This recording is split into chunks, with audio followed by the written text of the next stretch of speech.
Welcome back. It is so good to have you here with us again. Yeah, thanks for joining us. You know, we spend a lot of time on this show pulling apart concepts, dissecting histories, trying to make sense of, like, intricate systems of the world. But Today is special. today is truly special. We have prepared a custom-tailored deep dive just for you, venturing into a territory that is, well, it's equal parts sprawling epic fantasy, intense political thriller, and and deeply raw emotional drama. It really is all of those things at once. Okay, let's unpack this. Our focus for today's deep dive is strictly on a very specific set of provided excerpts. And to make sure we are all on the exact same page, I need to note specifically that the book name we are exploring is Heartless Sky, which is book 7 of 12 in the Zodiac Academy series by Peckham and Susanne Valenti. And that detail must be noticed in the audio overview output, right? Because it's huge. Book 7 of 12. Exactly. Yes, you heard that right, book 7 of 12. We are dropping right into the deep end of an incredibly established universe here. We really are. We're examining a remarkably rich stack of materials. We have the book's highly unusual opening dedication, a detailed campus map that functions as just this masterclass in spatial world building, and a series of these fragmented, multi-perspective chapter excerpts. Yeah, and those excerpts cover a ton of ground. They really do. Everything from intense magical training and underground political uprisings to just deeply personal emotional trauma. So our mission for this deep dive is to serve as your analytical guides through this. Through the really dense atmospheric lore of Solaria, we aren't just going to recount the plot, you know? We are going to untangle the incredibly complex political and emotional threads of these characters. We're looking to extract the broader universal themes that sit just beneath the surface of the elemental magic and the mystical beasts. Right. We'll be examining the mechanics of rebellion, the agonizing beauty of found family, and perhaps the most relevant theme of all, the sheer, undeniable power of controlling the narrative. Which is so applicable to everyday life. Absolutely. By the time we finish today, the goal is for you to see exactly how a story about fae, vampires, and phoenixes actually serves as a profound mirror for the power struggles and interpersonal sacrifices we navigate in our own lives. To kick things off, we actually aren't even starting with chapter 1. No, we're not. We are starting before the story even begins. Yeah. Entirely outside the narrative, with the dedication. Which is wild. It is. I read a lot of books, and dedications are usually quite standard, you know, brief, to the point. To my mom, to my dog, whatever. Yeah, very boilerplate usually. But the dedication for Heartless Sky is entirely different. Yeah. It is dedicated to something, or rather, someone named Clive, the Soul Crumb. Clive. Clive. The authors write that Clive represents the piece of their souls that they literally, physically, and emotionally chipped off during the painstaking days and nights it took to finish this book. Yeah, they really lay it all out there. They detail the 3 a.m. starts, the midnight ends. Yeah. They explicitly mention the tears, the laughs, the pain, the heartache, the joy, and the sheer fuel that kept them going. The snack. The snacks. Yes. Hot cross buns, buttered toast, countless cups of tea. They even talk about their parents ducking into their office just to check if they are okay. It's so vivid. It's incredibly vivid. But it makes me wonder, is this just a quirky joke from the authors? Or is it doing some heavy lifting for the narrative tone? What's fascinating here is how that specific dedication functions as an emotional primer for the reader. It is absolutely doing heavy lifting. You think so? Oh, without a doubt. The authors are deliberately using humor, the absurdity of personifying a figurative piece of their own exhaustion and naming it Clive to Mask, but simultaneously highlight the genuine emotional toll of creating a sprawling 12-book epic fantasy. Right, because writing something that massive is a marathon. Exactly. It signals something crucial to you before the plot even commences. It sets an immediate, almost suffocating tone of high stakes and absolute exhaustion. They are essentially telling the audience, we barely survived the psychological weight of writing this, which means you are going to barely survive the emotional weight of reading it. That makes perfect sense. It's like it's breaking the fourth wall to establish a baseline of empathy. Yes. By sharing those highly specific, mundane details. The buttered toast, the worried parents hovering in the doorway. They're establishing a bond of shared survival between the creators and the audience. Yeah, they aren't just these untouchable architects of a fantasy world. They're tired humans who poured everything into these pages. It's a very intimate way to invite the reader into a world that is about to subject its characters to immense suffering. Precisely. It strips away the polished veneer of traditional fantasy authorship. The authors are exhausted, the characters are about to be pushed past their breaking points, and by the end of it, the reader will be wrung out as well. For sure. But the underlying promise is that the shared crucible will be worth it. It demands a level of emotional investment right out of the gate that a standard dedication simply cannot achieve. Which is something I think you, the listener, can likely relate to on a very visceral level. Have you ever poured so much of yourself into a project that you felt like you left a permanent piece of yourself behind? Oh, absolutely. Think about a massive, high-stakes presentation at work that consumed your weekends, or a creative endeavor that kept you up until dawn, or even pouring your absolute all into a complex, demanding relationship. You give and you give until there's just a soul crumb left. Just a little Clive. Just a Clive. Yeah. And that is the exact energetic frequency Heartless Sky operates on from page 1. But let's transition from the metaphysical space of the author's office to the physical geography of the story itself. The map. The map. The provided materials include this intricate visual map of the Zodiac Academy campus. And just looking at it, you immediately get a sense of scale, tradition, and underlying danger. It's a really detailed layout. You have the massive pitball stadium, the specific elemental houses, Aqua, Terra, Air, Ignis. You've got the Uranus Infirmary, and then looming on the very edge of the grounds, the ominous-sounding Wailing Wood. Which does not sound like a place you want to hang out. No. There's even a brilliantly dark warning printed right on the map, stating that vampire bites, loss of limbs, or getting lost in the Wailing Wood will not count as a valid excuse for being late to class. That map is a phenomenal piece of world building because it establishes the brutal normalcy of this environment. Right. It visualizes a society where extreme danger is simply factored into the daily academic schedule. But if we dig deeper into how these spaces are utilized in the excerpts, we see that the physical geography is a direct reflection of the ideological war happening in the plot. How so? Well, the Zodiac Academy campus on that map represents the old world. It is a place of highly structured elemental learning, governed by ancient rules and historical prestige. But as the text reveals, that old world has now been entirely corrupted. Because of Lionel. Exactly. It's under the thumb of the false king, Lionel Ecrux. The Academy is no longer a safe haven for education or a crucible for shaping young fae. It has become a sterile tool for authoritarian indoctrination. And the excerpts give us a horrifying look at what that indoctrination actually looks like on the ground. There is that deeply unsettling scene with Professor Highspell. Yeah, that's a rough one. I know things get incredibly dark at the Academy, but what exactly is happening in those classrooms under Lionel's regime? We see the corruption of the institution visualized through the literal destruction of knowledge. Professor Highspell forces a student, Sophia, to physically burn books detailing the history of the Phoenixes. Book burning. Classic authoritarian move. Right. The institution of learning is burning its own historical records to appease a dictator. Sophia is described with her face smeared with ash, her eyes full of guilt, as she is coerced into pointing out the pile of smoldering history. That's awful. It is a visceral corruption of the space. The Academy, which should be a sanctuary of truth, is now a furnace of forced ignorance. That imagery, the ash on the face of a student forced to destroy her own history, is just chilling. And it makes what the rebels are doing below ground that much more vital. The contrast is huge here. Because while the surface is burning books, the rebels, the true queens, Darcy and Tory Vega and their allies, have been forced to retreat to a place called the Burrows. Which is literally underground. Yeah, they are literally burying the truth to keep it safe. Yeah. The Burrows is an underground hideout, a dirt cave, essentially. But they don't just use it to hide and strategize a war, they use it to build their own improvisational school. That decision to build a school in a dirt cave is the entire philosophical core of the rebellion. The contrast is deafening. The grand, established academy on the surface is enforcing ignorance, while in the dark, the resistance is painstakingly recreating an educational sanctuary. The character Geraldine uses her earth magic not to build weapons, but to construct a classroom. It's so creative. It is. She shapes a domed roof, suspends pools of water, and conjures lights to simulate the sunlight they are currently denied.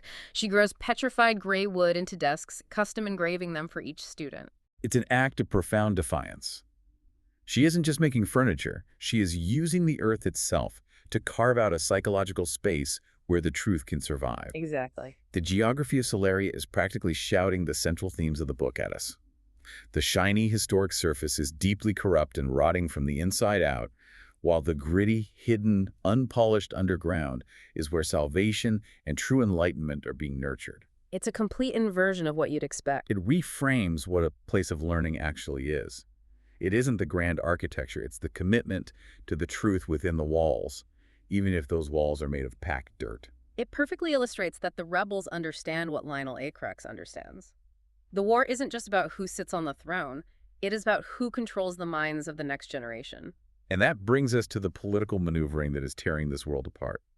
Lionel Acrex is a masterclass in modern villainy overlaid with a fantasy aesthetic. He really is. He isn't just a tyrant shouting orders and executing dissidents. He is actively and meticulously restructuring society from the ground up. He is backing 3 new heirs, Hadley Altair, Ellis Rigel, and Athena Capella, to replace the original heirs who defected to side with the true Vega queens. Right, and the way Lionel operates to solidify that power is chillingly familiar. The excerpt detailing Lionel's media interview with a journalist named Portia is a perfect example of this. Oh, the gaslighting in that interview. It's unbelievable. He doesn't use magic in this scene. He uses the media to completely spin a false narrative. He sits there in front of the cameras and gaslights the entire public of Solaria. He plays the victim. Completely. He claims that the murdered True King, Hail Vega, actually bullied him when they were students at the academy together. He takes his own deep-seated jealousy, his own profound inadequacy, and projects it entirely onto the man he helped murder. It's a complete inversion of reality broadcast to the masses. If we connect this to the bigger picture.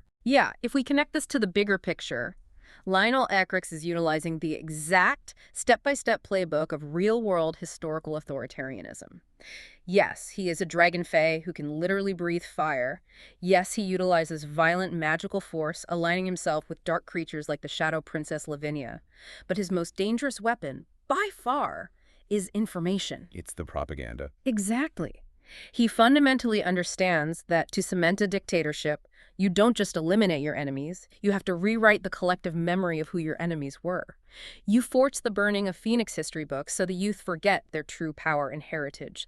You manipulate the newsfeed. You sit in an interview, acting like a victim, so the public views your systemic oppression as an act of justified self-defense. It is political propaganda 101, executed flawlessly within a high fantasy setting. It really is. But the resistance clearly recognizes this tactic. They don't just sit back and let him monopolize the narrative.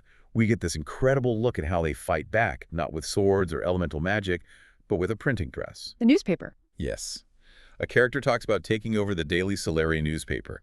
Their mother was murdered for trying to get the truth out, and now they're honoring that legacy by weaponizing the press against the crown. They're fighting fire with information. They have tech experts down in the boroughs working constantly to circumvent every single technological block Lionel has put in place, broadcasting the unfiltered truth to the public. It has this gritty, pirate radio style energy to it. That pirate radio energy is essential because it targets the crucial vulnerability in Lionel's regime. Authoritarian power requires an absolute monopoly on truth to function.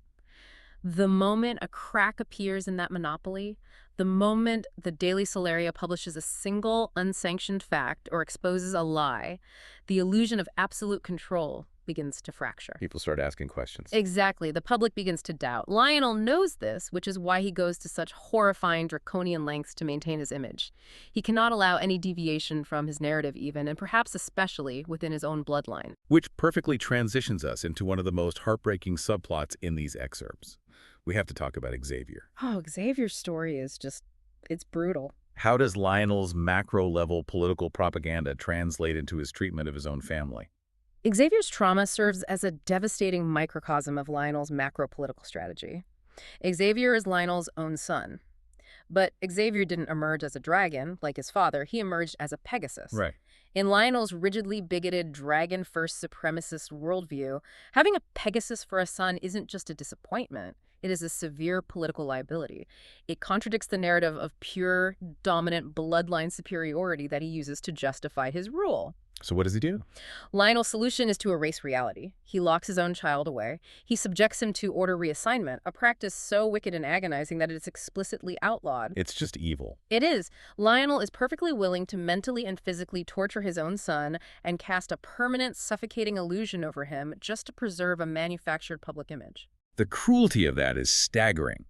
He prefers the illusion of a perfect dragon son over the reality of his actual living child. Yeah. And the fact that Xavier's storyline, his specific suffering, is broadcasted by the rebel newspaper is such a poignant strategic move. It really is brilliant on their part. Because the rebels aren't just exposing abstract political corruption or financial misdeeds, they are exposing the deeply personal domestic abuse that serves as the very foundation for Lionel's public persona. Right. It forces the citizens of Solaria to ask a terrifying question. If the king is willing to mutilate and imprison his own flesh and blood to maintain a lie, what on earth will he do to you? Exactly. It strips away the illusion of the benevolent ruler and reveals the monster underneath.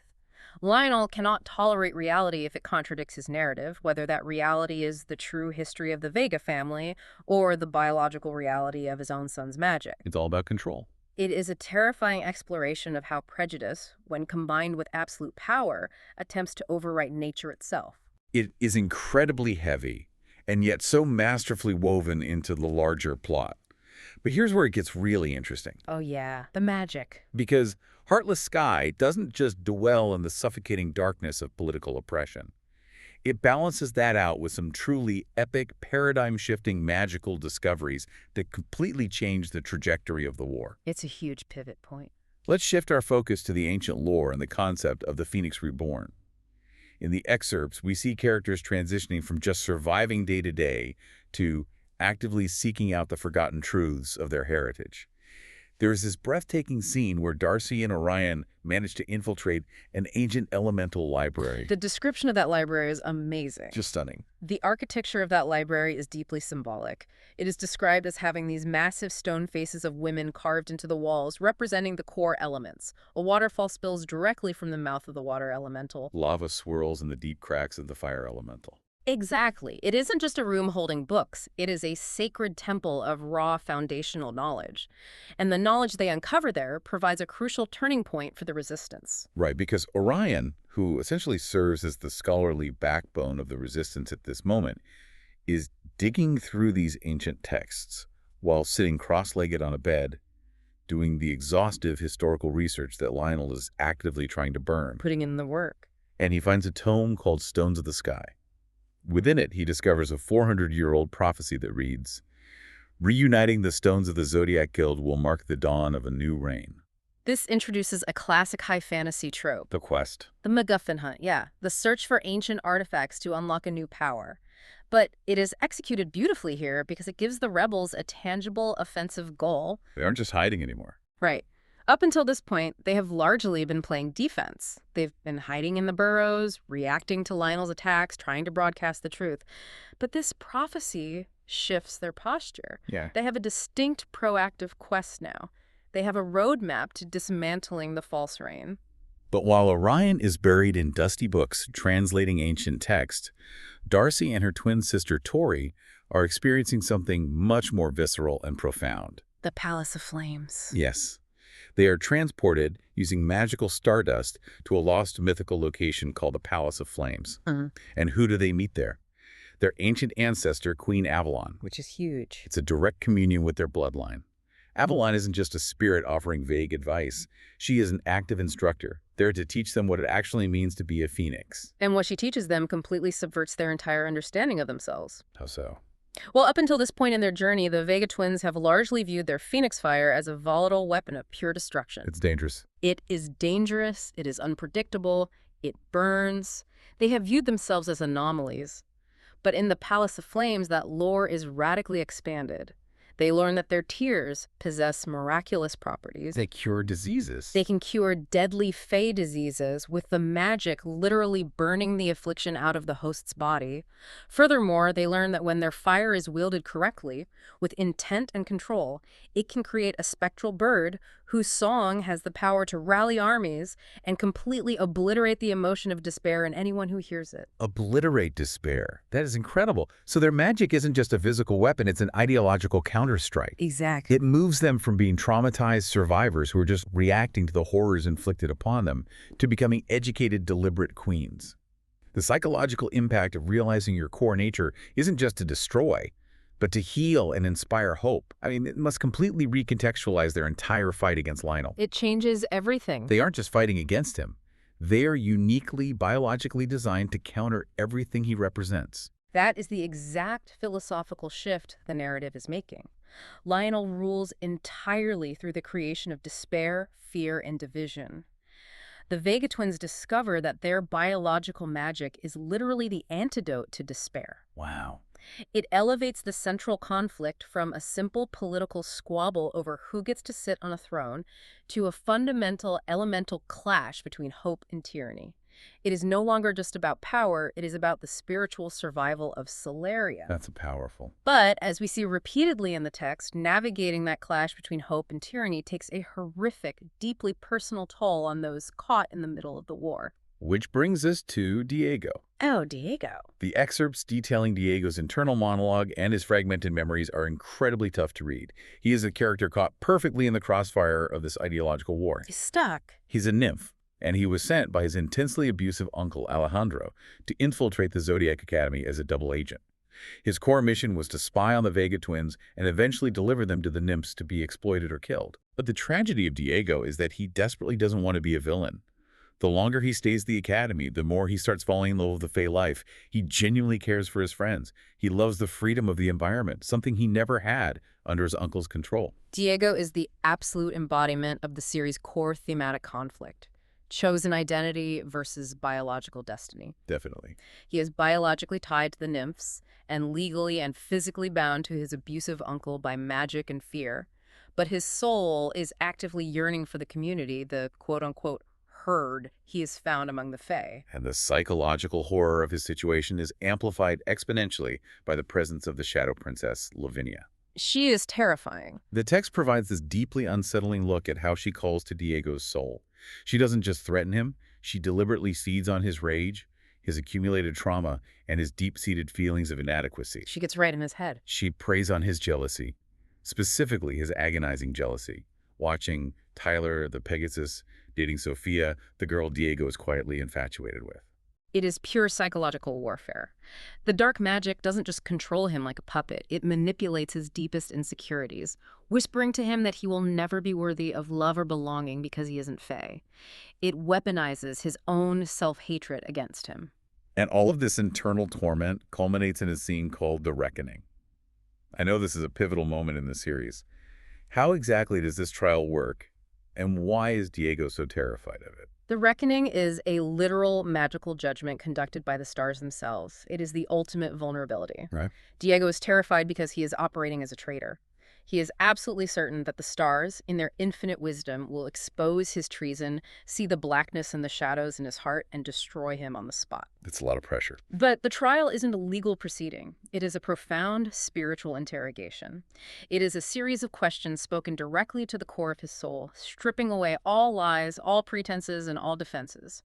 The stars ask him, what does a Fae do when their back is against the wall, son of the Shadowborn? And Diego, weeping, stripped entirely bare of his secrets, realizes the answer.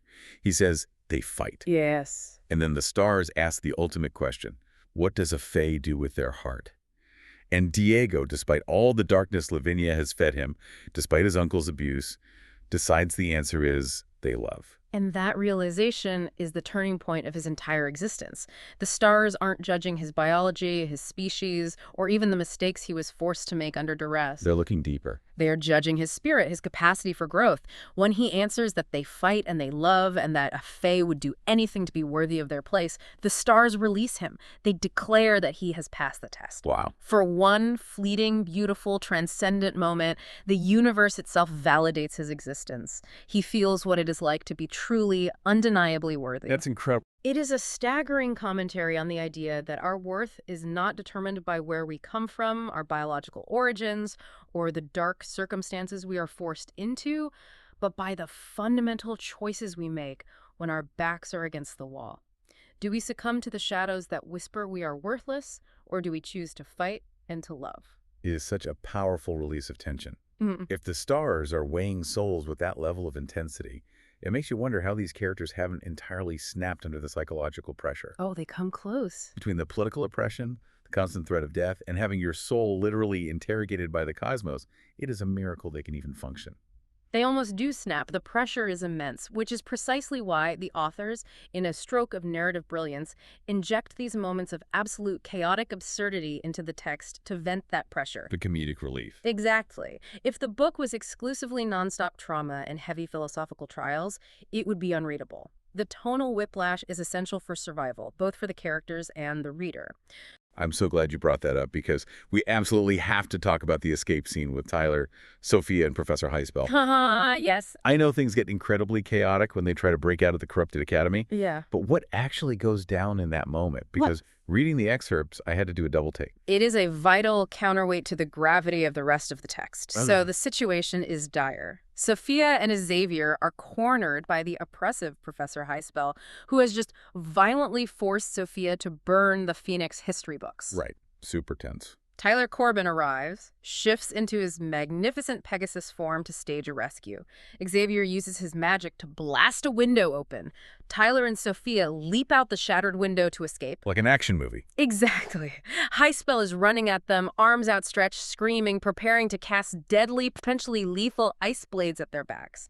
It is a life-or-death, high-stakes moment of rebellion. Okay. And in that precise second, Tyler the majestic Pegasus lifts his tail and farts a spurt of glitter directly into Professor Heispel's face before free-falling to safety.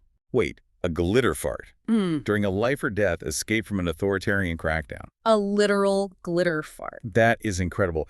But it does raise a question, is that just the authors having fun, or does a literal glitter fart serve a narrative purpose in an epic fantasy war? This raises an important question, yes. From a strict literary perspective, why include glitter farts and social media humor in a high-stakes fantasy war epic? It might seem jarring or even out of place, but it is incredibly intentional. It acts as an anchor. It anchors the characters firmly in their youth. It is so easy to forget, given the world-ending stakes, the ancient prophecies, and the profound trauma they endure, that these characters are essentially teenagers and young adults. They're just kids. They are college-age kids fighting a brutal war they didn't start and didn't ask for. That makes a lot of sense. It grounds them. They use humor as a desperate coping mechanism to retain their humanity. We see this exact same dynamic with the infamous Faye book post later in the excerpts. Oh, the battle. Yes. Tyler publicly challenges Xavier online to a quote-unquote battle of the decks.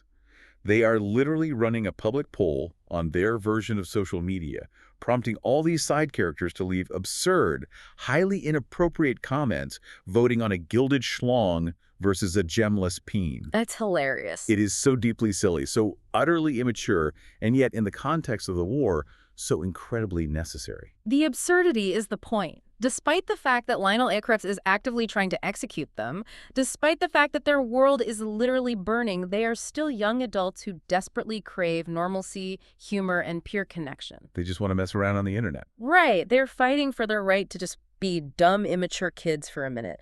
The levity, the immaturity, the glitter, that is the very light they are fighting the war to protect. I love that perspective. And that rawness, that stark lack of polish, extends to the romance as well, but in a much more mature, heavy way. The wedding. Yes, the wedding. We see this perfectly contrasted in the wedding of Tory and Darius. When you think of a royal fantasy wedding, you think of grand halls, elaborate gowns, thousands of cheering subjects. Pomp and circumstance. Exactly. But this wedding is the antithesis of that.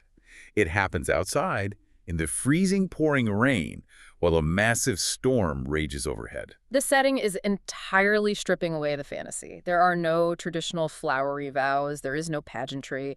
Darius simply pulls out a plain platinum band. He states that she wanted no bullshit, so there is no bullshit. I love that. Tory doesn't recite a poem. She just looks at him in the freezing rain, soaked to the bone, and declares with the absolute power of her magic behind it, "I claim this man to be my husband." And he responds. He responds with equal ferocity, "I claim this woman for my wife." It is so intense, so fierce. It feels less like a celebration and more like a declaration of war. Because it is. That abrupt, unpolished wedding highlights the stark reality of their existence. In a world where tomorrow is absolutely not guaranteed, where Lionel Akrefts or his shadow allies could drop from the sky and slaughter them at any second, all pretense dies. There's no time for it. There's no time or energy for pageantry. Only the raw, unfiltered truth of their connection remains. The freezing rain, the lack of an audience, the blunt, almost aggressive vows. It strips away the fairy tale of a royal wedding and leaves only the desperate, beautiful human necessity of claiming the person you love before the world ends. That's incredibly romantic in its own gritty way. It is romance distilled to its absolute core survival instinct. So what does this all mean? We've covered a massive amount of ground today. We really have. We've discussed the exhaustion of soul crumbs, the mechanics of political propaganda and book burning, ancient libraries and healing magic, psychological trials by the stars, glitter farts, and rain-soaked desperate weddings. Let's bring this sprawling magical narrative back to you, the listener. How does the plight of a phoenix fighting a dragon in Solaria translate to your own life, your own morning commute, your own struggles? Fundamentally, Heartless Sky is a profound exploration of the structures of power and the narratives that uphold them. It uses magic as a lens to ask you to deeply examine who controls the narratives in your own life. Are you accepting the Lionel Acrex version of your reality? Exactly. Are you passively accepting a Lionel Acrex version of reality? Are you letting an authority figure, a toxic workplace, a media ecosystem, or even your own internal doubts tell you what your history is and dictate what your worth is? That's a great question. Or are you willing to do the hard, exhaustive work? Like Orion sitting cross-legged on a bed, digging through dusty tomes to uncover your own truth and challenge the established order. Furthermore, beneath the politics, it asks us to examine the profound sacrifices we make for our herd, the people we choose as our family. I'm so glad you brought up the concept of the herd, because the dynamic between Caleb the vampire and Seth the wolf illustrates this sacrificial love perfectly. It's a really moving part of the story. Caleb has these deep, profound, romantic feelings for Seth, but he realizes, through careful observation, that Seth isn't ready for that kind of revelation, and that pushing a romantic relationship might fracture the incredibly tight, platonic bond they currently rely on to survive. Right, the stakes are too high. So Caleb makes this agonizing, quiet choice. He tells himself that he is privileged just to be Seth's nebula ally, his ultimate best friend. He compares his love for Seth to loving the moon. He can show up every night and watch it shine, admire its beauty, without ever needing to touch its surface or claim it for himself. It's so poetic. It is.